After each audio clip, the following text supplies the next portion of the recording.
Pendant 2h15 d'horloge, il a su conduire les débats au cours de ce face-à-face historique, considéré dès son annonce par beaucoup d'observateurs comme le face-à-face de tous les dangers.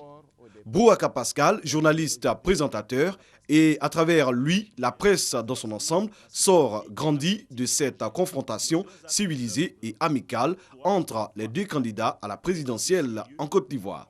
C'est pourquoi ces pairs de l'OJPCI, l'Organisation des journalistes professionnels de Côte d'Ivoire, ont tenu à lui exprimer leur admiration. La Côte d'Ivoire vient d'ouvrir une très grande page de la démocratie en Afrique et peut-être même dans le monde. Nous avons voulu célébrer cet instant pour le marquer. Le marquer pour dire que ce n'est pas toujours que les journalistes sont dans le dérapage. Ils peuvent contribuer à un avènement historique comme cette ouverture de démocratie. Nous avons voulu magnifier cet instant aussi pour dire que l'OJPCI a été à l'honneur. C'était un gros défi que d'animer une telle émission entre deux grandes personnalités de notre histoire politique. Et donc, nous devons pouvoir nous satisfaire de cette réussite.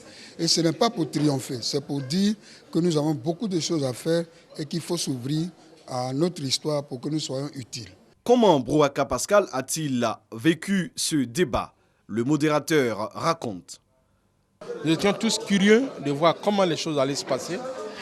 Le Premier ministre Alassane Dramane Ouattara est arrivé en second. Avant lui, le président Laurent Gbagbo était déjà derrière son pupitre.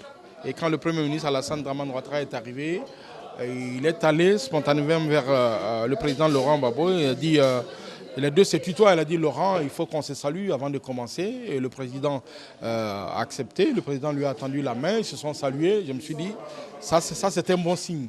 Et puis à la fin du débat, c'est vrai qu'il n'y avait pas de caméra pour saisir ces instants, mais c'était vraiment historique. Les deux candidats se sont retirés et ensemble, je le devinais par les gestes, ils ont décidé d'appeler à l'apaisement. C'est vrai que j'ai eu la chance de l'animer, mais derrière moi, il y avait toute une équipe. Nous serons aujourd'hui pour tout le monde entier un exemple.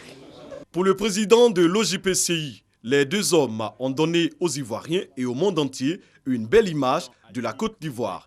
Une leçon de démocratie que tous les Ivoiriens et les partisans des deux candidats devraient suivre pour un deuxième tour apaisé.